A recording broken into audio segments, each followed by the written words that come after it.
Hello, my name is Cheryl Wilson and welcome back to my art studio. If you're new here, welcome. I'm an abstract artist. I live right outside Washington, D.C. in the suburbs.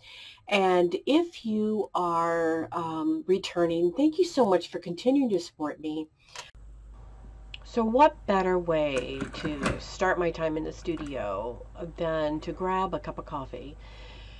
So what I'm going to do is just share with you some of the paintings that I've done, and some of them were a little bit more difficult than others to get started because I hadn't been in the studio for a while. But once I got started, once I got into my right brain, things started to click. And so that's what I wanted to share with you, some of the direction of the paintings that I have taken. Several of you have asked me to do just a little update as to what I've been doing. And most of you know I love the artwork that I do, the abstracts that are very neutral, but I've been adding a little bit extra color in some of these. This one's like a 16 by 20, I believe is the size. And I just put a frame around it to kind of give it some additional, I don't know, it just needed a little additional, in my opinion. But I love the abstracts when they're not framed. They just kind of like hold their own. But this one has some of my traditional marks. It's got some of my writing in it. It's got some of my numbers in it. There's a lot of scratching in here. Just a lot of layers. It's a lot of fun to paint. And I love that scratching right there. That is like a cornflower blue that I added on this one. A little bit of the pale, it's like a Titan pale pink in there. It's really pretty when you add like white and yellow to that, and it comes out a real pretty color, the pink. So it's fun to mix the different colors. Some of the background in this is a mixture of that pink with some black and pink with some yellows, Indian yellows, and just gives different shades and tones, which I really love. This is like a 24 by 36. I think I have it upside down. Let me turn it around. You know, the beauty of abstracts is they can go any way they want. They speak for themselves. But this one has a lot of the same colors, only I let some of that green gold pop through. I don't do the green gold by itself. I normally mix it with other colors because the green gold by itself is quite I don't know, it's not a color that I really like. So you'll see some of that where I've mixed it with black, like right there. It's just a maybe tad of black. There's somewhere I mixed with some probably white or yellow. And then there's a lot of different scrapings. There's my my paper bark with the circles that I love to add into a lot of my paintings. And there's my writing, my Asemic writing. There's actually a leaf, a thin leaf in there. It's mixed media leaf. It's not a real leaf. Well, some of my numbers, but I really love all the colors on this painting too. The two would go together nicely in the same room. Here's just a very unusual mark, a very sporadic mark. I left it very messy on purpose. It's kind of fun to leave very organic marks in the art, because in the end, for me, they always turn out to be some of my best marks that I enjoy personally. This painting I really enjoy the colors. It's got a lot of the same colors in it, and it's got some of my favorite marks. I always like to use the charcoal. I like to use scrapes that go through the paint. I like to use the stencil, especially 56, special number for me. I'm almost always do it backwards. This painting, when I got done, and by the way, I love this very organic mark up here. Like again, like on the other painting, a lot of times very organic marks in the end just really help make the painting. On this one, I put like a satin glaze on top. It was looking kind of dull to me, so I added a satin glaze and it turned out really beautiful. I sprayed a fixative before I did the satin glaze to kind of secure a lot of the charcoal marks. I love when I do leave some of the charcoal marks unfinished at first to kind of smear them up. Add a little bit of like a blue in there. But I love this one. This one's like a 16 by 20. And I think the reason why I love this is the unusual mark there on the left, and then a lot of the scrapings in through the paint.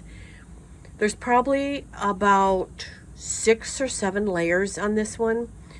And when you do the scrapings, it depends on how deep you scrape, so what layer you go under to. And sometimes some of the layers underneath are already dry, so I never know what layer I'm scraping down into. This is another one that I added color to. Again, I normally do very tonal, very neutrals, and this started off that way. And since I had some of the pink left over on my palette and some of the greens, I just started adding those colors over to this one. And then you'll see a pop of the fluorescent pink in there. I think it's the Opera Rose color. And then I always like to do the Asemic writing, and that is a word that I put in my art a lot, and I usually put it backwards. Again, you'll see a lot of the scrapings that I like to do in my art. Some of the scrapings are not as deep, some are a lot deeper. This one went to the layer below. So I love to do the scrapings. Sometimes I'll do them when the paint is wet. Sometimes I'll do it when it's dry with a sharper object. So this painting, I'm loving the colors in there. I always like to add white and black. I usually have white and black in a lot of my paintings throughout, whether it's a neutral or a painting that has full color. It's something that you'll see a lot in my artwork. Okay, we're up to a big one here. This is like a 30 by 40. And I went back just to my normal gray tones, very neutral tones.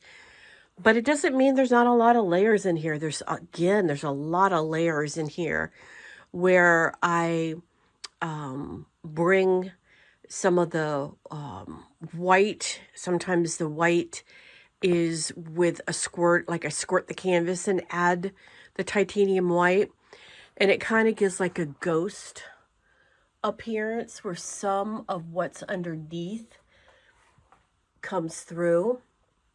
Another technique I like to use is that shop towel, where you just take the shop towel and roll it on the painting. You've seen me do that before.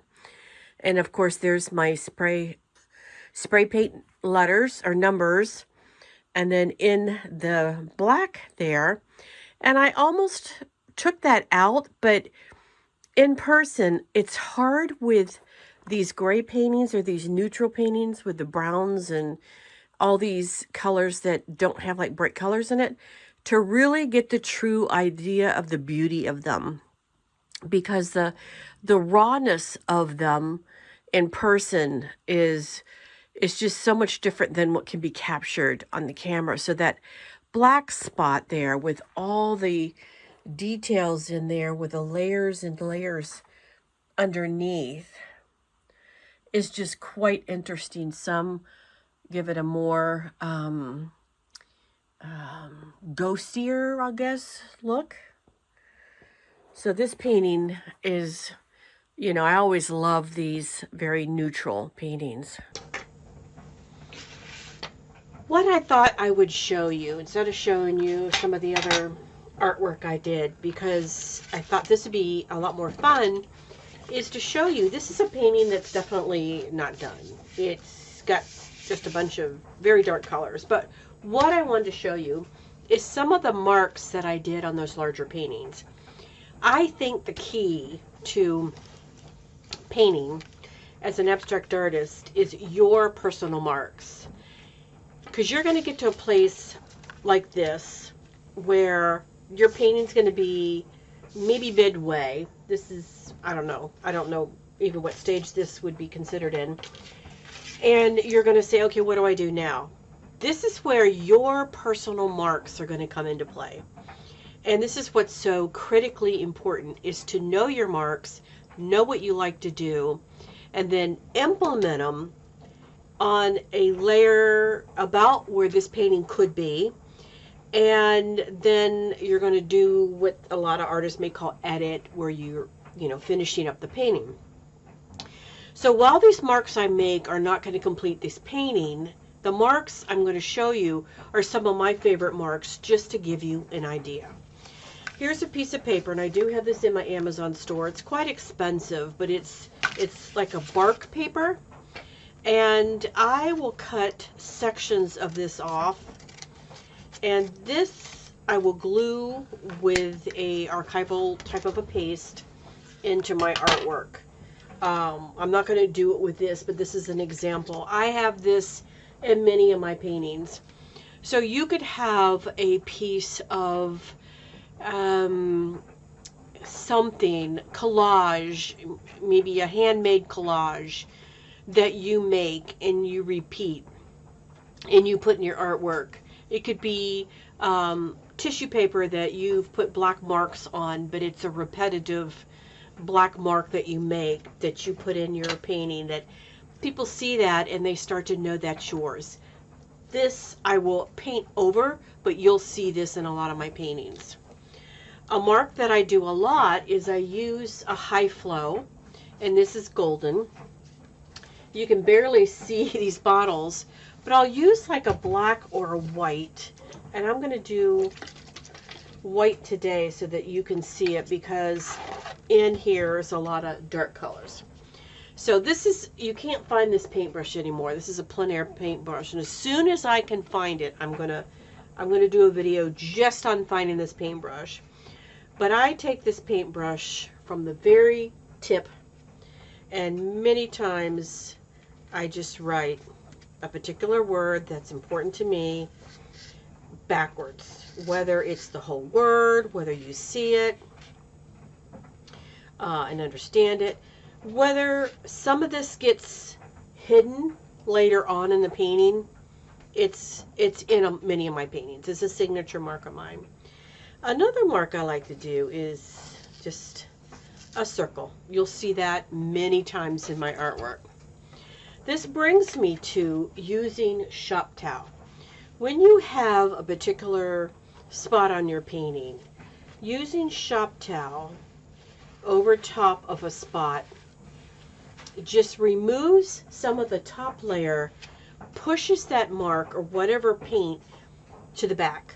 And that's another signature mark of mine. A lot of paintings are done where I just take the shop towel and I rub it on the art. Let me just go over that right there. And it just takes off part of your top layer.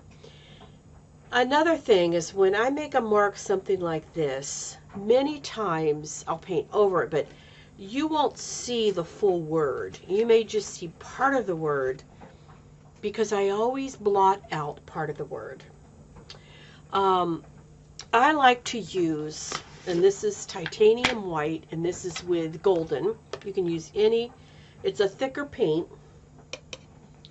but many times in my paintings, I will use a marker, and for this one I'm just going to get a palette knife with a point on it, and I make marks through it. You'll see me do that a lot in my art. Then I will erase part of it. You'll see me take, this is just a drawing pencil. You can scribble in the paint with the pencil. You can do it with the end of a paintbrush. Anything that's going to make marks. Of course, each one of those marks was done with a slightly different size tip. Another thing you'll see me do is spray paint, and I almost always use a stencil backwards. I like to spray paint in, and this is a spray paint. It's water-based, MTN. It's in my Amazon store. This is water-based, and it's not oil-based, so it doesn't smell, and you can use it indoors. I still, many times, will put a mask on if I'm using a lot of it, but what I do, let's see if I can get some of these. I've gotten the clogs. I'll just do a little spray, and you can see on here lightly the letters, and then a lot of times I will blot out some of it. I don't like it to have the full range of what was there. So again, here I did 3 things. I did the spray paint. I used some white, thicker paint, scratched through it, and used, maybe that was 4, some of the shop towel. This is another. This is a stencil that's in my store. It took me a while to find this again. And this is a beautiful, it's almost like, you know, a type of an anasemic writing.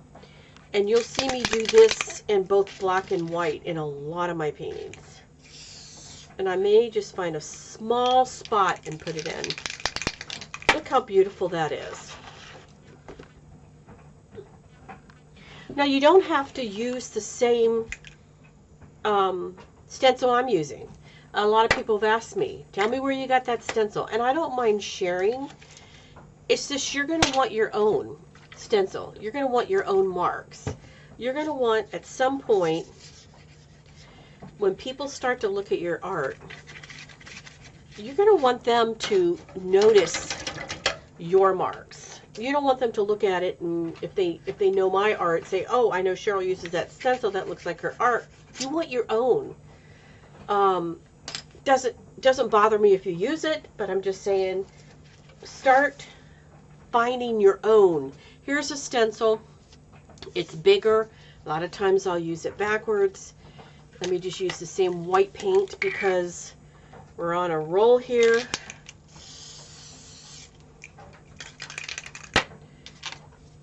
Now that looks more, you can tell I used a stencil. So the best thing to do is to mess it up a little bit. So if I used even a different color paint, you still have the stencil in the background, but you want layer upon layer upon layer in your artwork.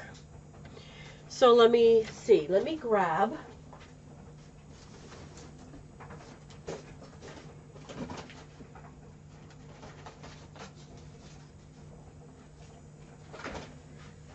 for instance, these are just paper pieces I have.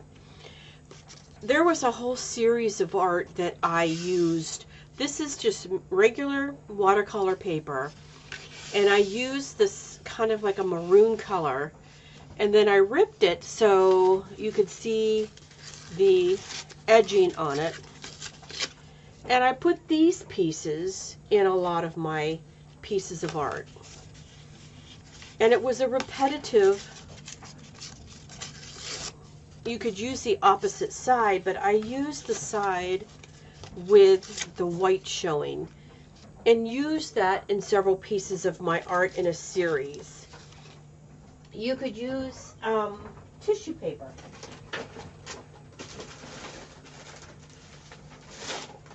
This is a Xerox piece of paper with a bunch of dots on it. But say this was a mark you loved. You could do this on tissue paper, a whole bunch of them, and then always have a spot on your painting where you had your dots. That would be a signature mark of yours. It's just come up with marks that are unique to you, that you always love and you love to do. Let me think of some more. Say you like charcoal. This is harder to find, but there's a lot of charcoal chunks. There's, you know, charcoal. There's art graph. This is a, is this charcoal? Yeah, I think that's charcoal. But anyway, you're gonna say you like charcoal. This is a thicker piece. And maybe you use charcoal in a lot of your marks. Maybe it's just a matter of 3 marks in your painting. I do a lot of the number 1, 2, 3, and you'll see that backwards in my paintings. For some reason, I just like that. Here's an oil stick. This would always go on top. You don't put acrylic on top of oil, but you can put oil on top. So say this is the last layer, and I wanted to add 1, 2, 3 with my oil pastel. My point is, and I'm deliberately smearing that, to come up with your personal marks. Maybe it's adding gold. Maybe all your paintings, I don't know if this has been opened yet, have gold in them.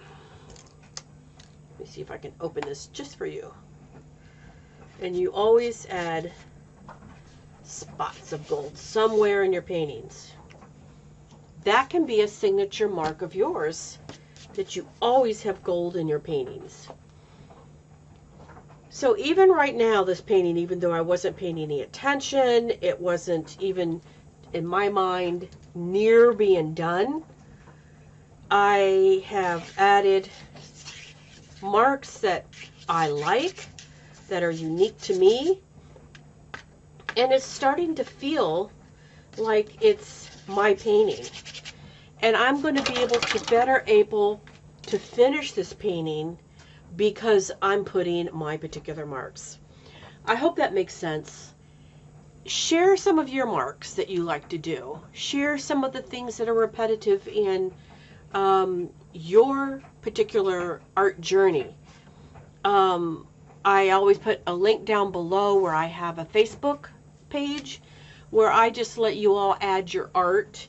I do monitor it from time to time, so if it's other than abstract art, I will remove it just to keep it kind of clean and fun. But try coming up with your personal marks and seeing if you can go to your middle stage of your painting and take it that much further. I think you'll find that it might be somewhat successful for you. So I hope you enjoyed this. Of course, this is not a finished painting by any means.